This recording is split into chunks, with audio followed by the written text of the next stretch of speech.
dari Undang-Undang Nomor 12 Tahun 2011 tersebut, sehingga tindakan-tindakan yang dilakukan setelahnya pun juga melanggar peraturan yang ada.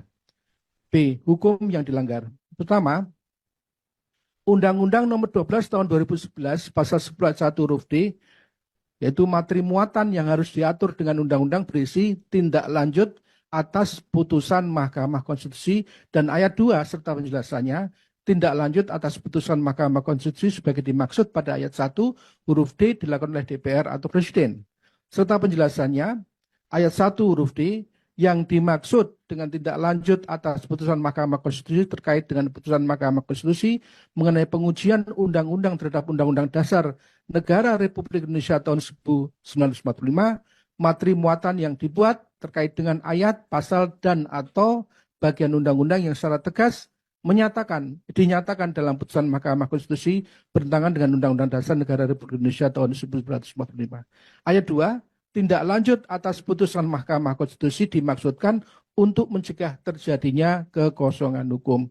Dengan demikian, Undang-Undang Nomor 12 Tahun 2011 Pasal 10 ayat 1D dan 2 di atas menyatakan bahwa putusan MK harus ditindaklanjuti oleh DPR atau Presiden untuk mencegah terjadinya kekosongan hukum.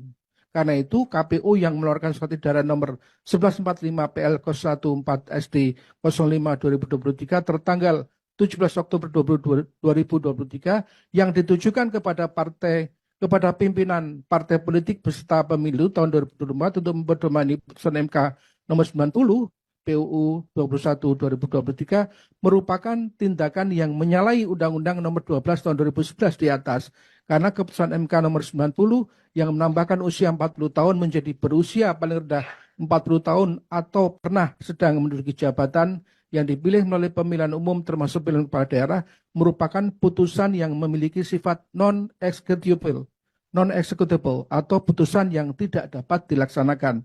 Keputusan MK nomor 90 tersebut harus ditindaklanjuti oleh DPR dengan melakukan legislative review atau Presiden dengan menerbitkan peraturan pemerintah pengganti undang-undang. Nomor 2. Dengan tidak adanya legislative review dari DPR maupun Perpu oleh Presiden, maka pada hakikatnya peraturan tetap berjalan secara substantif, yaitu Undang-Undang Nomor 7 Tahun 2017 tentang Pemilu yang pada pasal 169 menyebutkan persyaratan menjadi calon presiden dan calon wakil presiden adalah Q, berusia paling rendah 40 tahun. Karena itu tindakan-tindakan yang dilakukan oleh KPU sehubungan dengan tugasnya sebagai komisi yang menangani kasus pencalonan Gibran Raka Buming Raka sebagai cawapres yang belum berusia 40 tahun menjadi tindakan yang salah yang dapat disebut sebagai tindakan legal disobedience atau ketidaktaatan terhadap hukum. Frasa legal disobedience menunjukkan tindakan sengaja untuk melanggar atau tidak patuh terhadap hukum atau peraturan tertentu walaupun masih dalam kerangka sistem hukum. Baca Peter V. Jones Introduction Law and Disobedience Res Publica. KPU dalam hal ini dengan sengaja tidak menaati aturan hukum sebagaimana yang tertera dalam Undang-Undang Nomor 12 Tahun 2011 Pasal 10 ayat 1 dan 2 serta penjelasannya dengan sebab yang tidak begitu jelas, tetapi malah membuat surat edaran untuk mempedomani keputusan MK nomor 90. 3. Kemudian pada tanggal 25 Oktober 2023, KPU menerima pendaftaran bakal pasangan calon Prabowo Gibran dan dilanjutkan dengan tanggal 26 Oktober 2023 Prabowo Gibran melaksanakan tes kesehatan dengan menggunakan anggaran pemilu. Lalu pada tanggal 27 Oktober 2023, KPU melakukan berita acara nomor 1584 tentang penerimaan pendaftaran bakal pasangan calon presiden dan wakil presiden. Tindakan-tindakan KPU ini jelas menyalahi Undang-Undang Nomor 7 Tahun 2017 Pasal 169 Q yang menetapkan calon presiden dan wakil presiden harus berusia tidak kurang dari 40 tahun. Nomor 4. Akibat lanjutan dari pelanggaran tersebut secara sengaja, KPU juga telah melanggar peraturan dalam PKPU nomor 19 tahun 2023 pasal 3 tentang pencalonan peserta pemilihan umum presiden dan wakil presiden yang menyatakan bahwa usia calon presiden dan wakil presiden tidak kurang dari 40 tahun.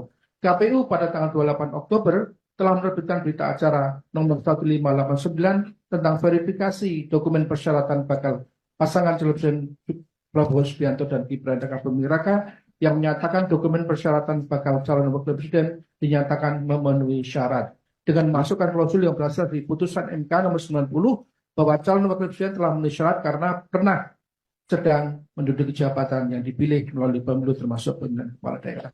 Nomor 5, pada tanggal 3 November 2023, KPU menerbitkan PKPU nomor 23 tahun 2003 sebagai perubahan dari PKPU nomor 19 tahun 2023 tentang pencalonan peserta pemilihan umum presiden dan wakil presiden. Pasal 13Q dari PKPU tersebut diganti dengan pasal 13Q PKPU nomor 23 sehingga bunyinya berusia paling rendah 40 tahun atau sedang menduduki jabatan yang dipilih melalui pemilu termasuk pemilihan kepala daerah.